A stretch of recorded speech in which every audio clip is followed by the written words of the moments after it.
हम आपको बताएंगे हाइगेंस के द्वितीयक तरंगिकाओं के आधार पर प्रकाश के अपवर्तन की व्याख्या। इससे पहले हम आपको परावर्तन की व्याख्या बता चुके हैं। आज हम आपको बताएंगे अपवर्तन की व्याख्या, किस प्रकार से प्रकाश को तरंगमान बना लेते हैं, किस प्रकार इसका चित्र रहेगा। सबसे पहले आपको बनाना होगा, ये कह सकते हैं एक हमारा ये विरल माध्यम है, विरल माध्यम जिसका अपवर्तनांक n1 है। ये हमारा सघन माध्यम है, सघन माध्यम जिसका अपवर्तनांक n2 है। ये आप देख रहे हैं, ये जो हमारा तल है इसका नाम हम दे दे रहे हैं जेड जेड डैश। यह दोनों माध्यमों को अलग कर रहा है, सघन और विरल माध्यम। यहाँ पे मान ले रहे हैं कि कोई समतल तरंगाग्र है, मान ले रहे हैं कोई AB समतल तरंगाग्र है जो इस पृष्ठ पर AB आपतित हो रहा है। ये हमारा समतल तरंगाग्र है जो AB इस कह सकते हैं जो हमारा विरल माध्यम और सघन माध्यम को अलग कर रहा है, इस पे आपतित हो रहा है। अभी आप देख पा रहे होंगे कि A पॉइंट पे जो हमारा तरंगाग्र है ये इस तल पे पहुंच गया है, जेड जेड डैश तल पे पहुंच गया है, जबकि अभी B पॉइंट का तरंगाग्र ये अभी फर्स्ट ही मीडियम में चल रहा है। तो इस प्रकार से हम देख सकते हैं। देखिए यहाँ पे अगर जो हम देखें, यहाँ पे प्रकाश का क्या होने वाला है, अपवर्तन होने वाला है।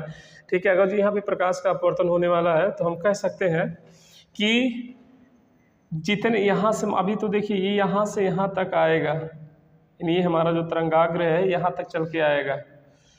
तो यहाँ तक चल के आ रहा है तो उतने ही समय में क्या हो जाएगा, उतने ही समय में क्या कर जाएगा, ये हमारा अभिलंब है, मान ले रहे हैं इसका n1 है। यहाँ से यहाँ तक आने में मान लेते हैं इसको t टाइम लग रहा है, तो ये t ही टाइम में क्या हो जाएगा, कुछ अपवर्तित हो जाएगा। और हम लोग ये भी जानते हैं कि प्रकाश जब विरल माध्यम से सघन माध्यम में प्रवेश करता है तो वह अभिलंब की ओर झुक जाता है। अगर जो अभिलंब की ओर नहीं झुकता तो ये इधर चला जाता, लेकिन ये अभिलंब की ओर झुक गया तो इसका मतलब ये क्या हो जाएगा, अभिलंब के पास चला आएगा। तो देखिए अब ये अभिलंब के पास चला आया, अब इसमें भी अपवर्तन होगा तो यहाँ पे भी हम अभिलंब डाल दिए तो ये भी क्या हो जाएगा, अभिलंब की ओर झुक गया। तो ये दोनों प्रकाश किरण इस तरह से निकल रहा है। देखिए यहाँ से यहाँ तक मान लेते हैं B से C तक आने में इसको कितना टाइम ले रहा है, t टाइम। तो t ही टाइम में कुछ अपवर्तित हो जाएगा। हमको पता करना है कि कितना अपवर्तित हो जाएगा, तो इसके लिए क्या करेंगे, ये C पॉइंट से हमें एक अभिलंब डाल देंगे। इस पर C पॉइंट से एक अभिलंब डालेंगे तो हमको पता चलेगा कि कितना अपवर्तित हुआ है। तो यहाँ पे देखिए ये भी एक हमारा अभिलंब बनाएगा, ये भी अभिलंब बनाएगा। तो यहाँ से डालेंगे तो ये हम इस पॉइंट का नाम दे दे रहे हैं D। देखिए इस पॉइंट का नाम है A B C D। इस प्रकार से हम देख लिए कि जब यहाँ से अभिलंब डालेंगे तो t ही टाइम, जितने टाइम B से C तक आया उतने ही टाइम में A से D तक क्या हो गया, अपवर्तित हो गया। देखिए माध्यम में हम लोग जानते हैं विरल माध्यम में और सघन माध्यम में डिफरेंसेज होते हैं। यहाँ पे प्रकाश की चाल को हम यहाँ से C से हम यहाँ मान लेते हैं V1 से दर्शा रहे हैं, तो यहाँ पे जो प्रकाश का चाल होगा क्या होगा, अलग होगा, क्योंकि विरल माध्यम में जो प्रकाश का चाल होता है वो अलग होता है, सघन माध्यम में जो प्रकाश का चाल होता है वो अलग होता है। फिर से हम बता दे रहे हैं, देखिए दोनों एक समतल तरंगाग्र चलते हुए आ रहे थे। AB समतल तरंगाग्र यहाँ तक पहुँचा, तो देखिए जब यहाँ पहुँचा तो जेड जेड डैश जो विरल माध्यम और सघन माध्यम को अलग करता है उस तल पे पहुँचा। जब उस तल पे पहुँचा तो आप देख पा रहे होंगे A पॉइंट का जो तरंगाग्र था अब ये क्या होने जा रहा था, सघन माध्यम में प्रवेश ही कर रहा था, जबकि हमारा B पॉइंट का जो तरंगाग्र था अभी कह सकते हैं पहले ही मीडियम में चल रहा, पहले ही माध्यम में चल रहा, सघन माध्यम में ही चल रहा है। तो यहाँ से यहाँ B से C तक आने में मान लेते हैं तरंगाग्र वाला t ले रहा है, जो B पॉइंट का तरंगाग्र है B से C तक आने में अगर टाइम t ले रहा है तो t ही टाइम में A से D तक वो क्या कर गया, ट्रैवल कर गया। यानी कि ये भी तो कुछ चलेगा उतने ही टाइम में, ऐसा तो है नहीं कि ये चलेगा तो ये रुक जाएगा। t टाइम में मान ले रहे हैं कि t टाइम में रहा है तो ये t टाइम में B से C तक आया, तो t ही टाइम में A से D तक ये आया। यहाँ से आप अभिलंब डालते हैं, जब यहाँ से ये आप यहाँ से अभिलंब डालेंगे तो ये बता देता है वो कितना डिस्टेंस ट्रैवल करेगा, उसका नाम दिया है AD। लेकिन दोनों के लिए टाइम t। अभी हम क्या करेंगे, BC और AD में कुछ रिलेशन देखेंगे फिलहाल। अभी कितना आप समझिए। अब देखिए यहाँ पे हम निर्धारण करेंगे कि आपतन कोण और अपवर्तन कोण।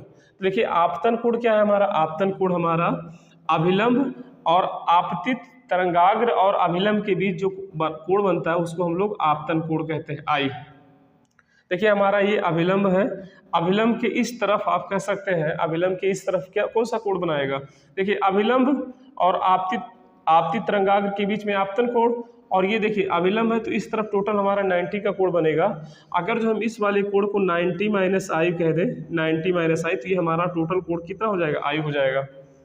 आप इस तरह के जितने भी डेरिवेशन होते हैं आपको केवल एक जगह क्या मानना होता है, आपतन कोण, दूसरी जगह आपको अपवर्तन कोण लेना होता है। देखिए हमारा ये अभिलंब है, तो अभिलंब है तो ये हमारा कौन सा कोण होगा, अपवर्तित तरंगाग्र और अभिलंब के बीच जो कोण बनता है इसको हम लोग कहते हैं क्या, आर।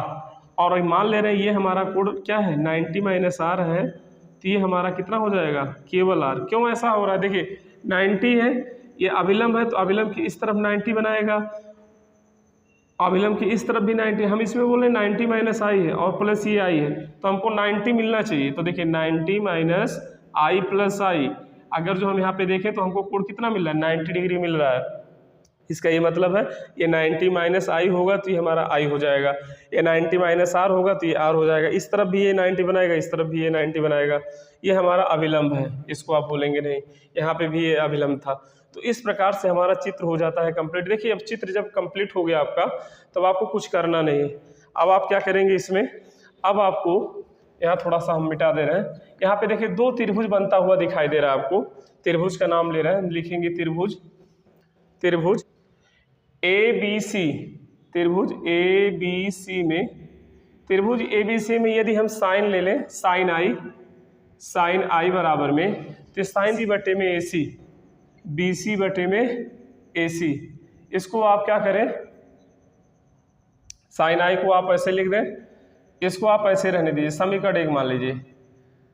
अब क्या करेंगे, त्रिभुज ADC में, देखिए ADC में साइन आर ले लीजिए, साइन आर लेंगे तो देखिए ये हमारा 90 के ठीक सामने वाला कर्ण हो जाएगा, और ये आर है तो ये हमारा आधार हो जाएगा, तो हमारा AD लंब हो जाएगा, तो AD बाई में AC, इसको समीकरण 2 कह दीजिए।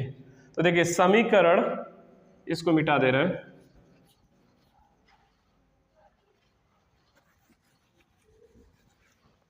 देखिए समीकरण 1 भागे समीकरण 2, यदि हम समीकरण 1 और समीकरण 2 से डिवाइड करें, sine I by sine R बराबर में BC बाई AC अपान में AD बाई AC, इस तरह से आप मल्टीप्लाई करेंगे तो sine I by sine R बराबर में ये हो जाएगा BC गुणे में AC अपान में AC गुणे में AD, AC कट जाएगा, तो इस तरह से हम इसको मिटा दे रहे हैं। यदि आपको लिखना हो तो वीडियो को रोक करके लिख सकते हैं। इसको जब मिटा देंगे, देखिए क्या बचा अब, sine I by sine R, sine I by sine R, इसके बराबर में क्या आया, BC बाई में AD। ये हमारा BC और AD है क्या, ये हमारा डिस्टेंस कवर कर रहा है, यानी B से C तक आने में जितना समय, मान ले रहे हैं B से C तक आने में लगा समय T हो, तब देखिए चाल तो आपको पता है, हम बताए थे आपको, यहाँ पे B1 है, इस वाले का चाल कितना है, B2 है सघन माध्यम का। तो देखिए अगर जो चाल इतना है तो BC हमारा दूरी है, दूरी बराबर क्या होता है, चाल गुणे समय, तो B1T हो जाएगा, और AD बराबर इसी प्रकार AD बराबर क्या हो जाएगा, तो AD बराबर यदि आप निकालेंगे तो देखिए AD बराबर हमारा हो जाएगा V2T। टाइम तो A से D, टाइम तो T ही ले रहा, लेकिन चाल यहाँ पे इसका कितना है, V2 है, तो ये हमारा डिस्टेंस कितना बनाएगा, चाल दूरी बराबर में क्या हो, चाल गुणे समय, तो हमारा टाइम कितना हो गया, V2T। अब देखिए sine I by sine R बराबर में हमारा हो गया, BC के जगह पे लिख देंगे B1T और B2T, AD की जगह पे B2T हो जाएगा। तो T से T कट गया तो sine I by sine R बराबर में आ गया V1 बाई V2। अब देखिए अब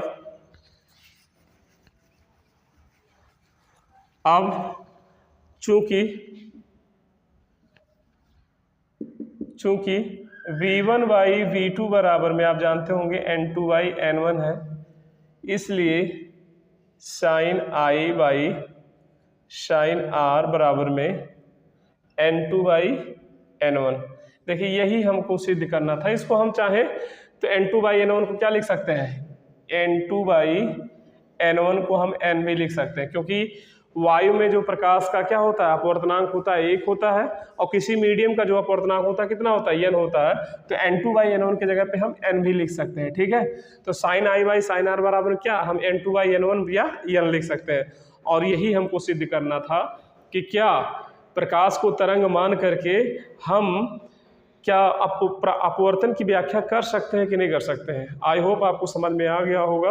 प्रयास करेंगे समझने का, तो बड़ा ही आसान डेरिवेशन है, जो थोड़ा सा आपको अपवर्तन आप जो पढ़े थे इससे पहले प्रकाश को जब हम कण मान करके आपको बताए थे, उससे थोड़ा सा हट करके है, आपको आई होप समझ में आया होगा।